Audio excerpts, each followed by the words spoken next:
मंडलायुक्त कश्मीर श्री विजय विदुड़ी जी, प्रबंध निदेशक जम्मू कश्मीर बैंक श्री बलदेव प्रकाश जी, सचिव जम्मू कश्मीर एकेडमी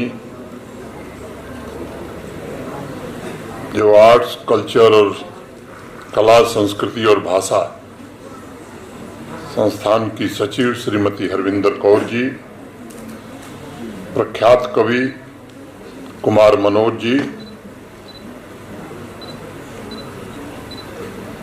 वादीज हिंदी शिक्षा समिति की राष्ट्रीय अध्यक्ष श्रीमती नसरीन अली निधि, क्षेत्रों, भाषाओं और संस्कृतियों के लोगों को एक मंच पर लाना, उनके बीच सांस्कृतिक आदान प्रदान को बढ़ावा देना और दूसरा उद्देश्य होगा कश्मीर घाटी में हिंदी भाषा और साहित्य पढ़ने वाले विद्यार्थियों को प्रोत्साहित करना तथा युवा पीढ़ी को हिंदी भाषा और साहित्य की ओर आकर्षित करना।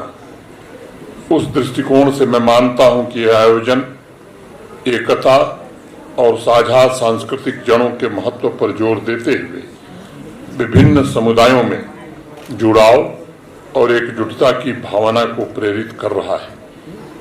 आजादी के पश्चात 77 वर्षों में कश्मीर जैसे अनेक अहिंदी भाषी क्षेत्रों में मातृभाषा हिंदी न होते हुए भी अनेक रचनाकारों ने हिंदी की सेवा की है।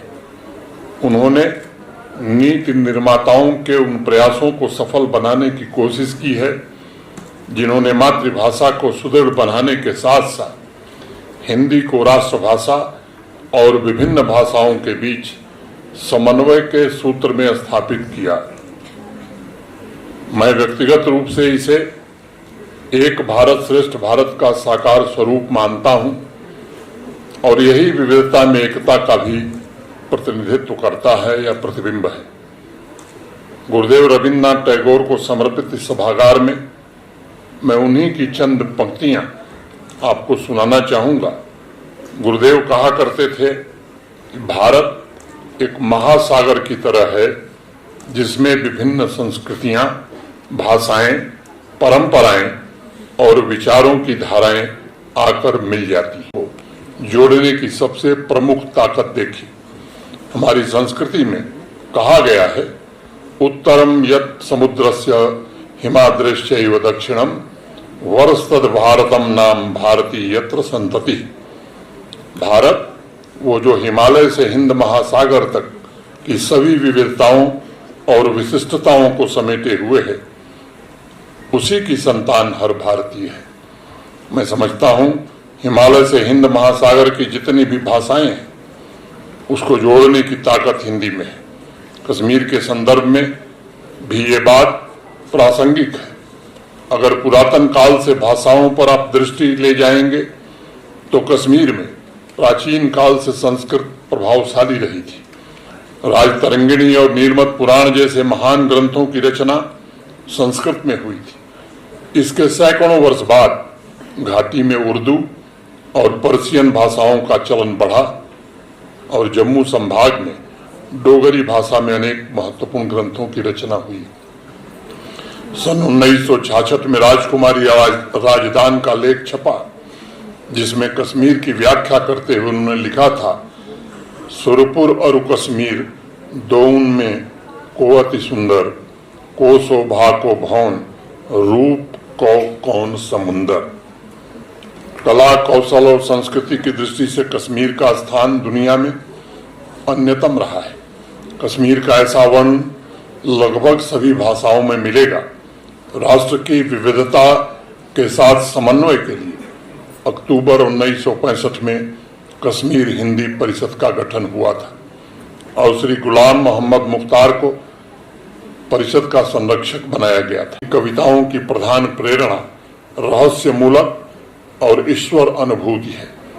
कबीर दास ने लिखा, आखंडिया झाई पड़ी पंथ निहार निहार, अज्जी भटिया छाला पड़या राम पुकार पुकार। और ललेश्वरी ने भी वही लिखा, लोलुकी व्यखुल वालिज बिसिम कोकल चाजिम तू रजूस रसु। अर्थात मैंने प्रेम रूपी ओखली में अपने हृदय को पीस डाला और बुरी मानसिक प्रवृत्तियों का निवारण करने के उपरांत मैं एक रस हो गई।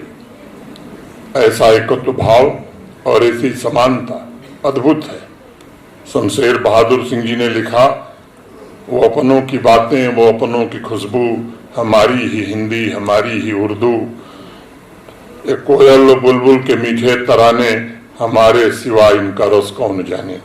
मित्रों, यूं तो आजादी के बाद से विभिन्न राज्यों की संस्कृतियों के आदान प्रदान ने भी कश्मीर में हिंदी के प्रचार प्रसार में योगदान दिया है, लेकिन पिछले कुछ वर्षों में मैं कह सकता हूं कि अकादमिक स्तर पर भी इस दिशा में कुछ प्रयास हुए हैं।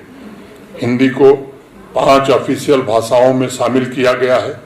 जम्मू कश्मीर की पुरातन संस्कृति एवं भाषाओं जैसे कश्मीरी, डोगरी, उर्दू, गोजरी, पहाड़ी, पंजाबी, सीना को भी कैसे विकसित किया जाए, इसके लिए महत्वपूर्ण कदम उठाए जा रहे हैं। मैं संस्कृति विभाग और एकेडमी का आभारी हूँ, जिन्होंने बहुत शिद्दत से इस प्रयत्न को आगे बढ़ाने में काफी सराहनीय प्रयास किया है। मैं जश्न संगम में विशेष रूप से इस बात का उल्लेख करना चाहूंगा कि आदरणीय प्रधानमंत्री जी के मार्गदर्शन में पिछले 4-5 वर्षों में जम्मू कश्मीर तथा देश के अन्य राज्यों के बीच भावनात्मक दूरी कैसे कम हो, इसका भी काफी हद तक प्रयास हुआ है और इसमें कामयाबी भी मिली है। पिछले 5 वर्षों में हिंदी के अलावा अन्य भाषाओं में भी युवाओं और प्रतिभावान लेखकों को प्लेटफॉर्म मुहैया कराए गए हैं। अन्य राज्यों के साथ सांस्कृतिक आदान प्रदान को मजबूत बनाने की कोशिश हुई है, ताकि एकता की भावना और गहरी हो और वितस्ता से गंगा तक, तवी से तीस्ता तक सामाजिक संबंधों में एक नई ऊर्जा आवे। हम सभी के लिए अब समझने का समय आ गया है कि हिंदी न केवल संचार का माध्यम है, बल्कि हम भारतीयों के लिए गौरव और पहचान का भी विषय है। मुझे विश्वास है जश्न संगम का यह 3 दिवसीय कार्यक्रम हिंदी के प्रति जागरूकता, समझ और उसके महत्व के संदेश को जम्मू कश्मीर के सभी क्षेत्रों तक ले जाने के लिए एक मजबूत मंच साबित होगा। साथ ही इस आयोजन के तहत विभिन्न कार्यक्रम युवाओं और विद्यार्थियों को हिंदी भाषा के उपयोग के अलावा संस्कृति और विरासत के विभिन्न पहलुओं के बारे में भी जागरूक करेगा। एक बार पुनः संस्कृति विभाग, एकेडमी तथा वादी हिंदी शिक्षा समिति को इस आयोजन के लिए हृदय की अंतरम गहराइयों से बहुत बहुत बधाई और शुभकामनाएं देता हूं। जिन लोगों ने इस कार्यक्रम को सफल बनाया, उनके प्रति भी मैं आभार व्यक्त करता हूं। जिन बच्चों को पुरस्कार मिला है, ईश्वर से प्रार्थना करता हूं कि आने वाले दिनों में वो भी हिंदी के अमोल रत्न, अभी कुछ का नाम लिया गया, कबीरदास जी। मैं एक बात कहना चाहता हूं बच्चों कि कबीरदास जी पढ़े लिखे नहीं थे, अपना नाम भी लिखना नहीं जानते थे, लेकिन अंतिम बार जो मैं देख रहा था उनके बारे में 1000 से ज्यादा PhD अब तक कबीरदास जी पर हो चुकी है, उस व्यक्ति पर जिसने कोई किताब नहीं पढ़ी थी। ऐसे ऐसे मूर्धन्य विद्वान हुए हैं। मैं समझता हूं कि इनमें से भी हमारे बच्चे आने वाले दिनों में प्रेरणा लेकर निश्चित रूप से हिंदी का और हिंदुस्तान का, जम्मू कश्मीर का नाम रोशन करेंगे। बहुत बहुत धन्यवाद।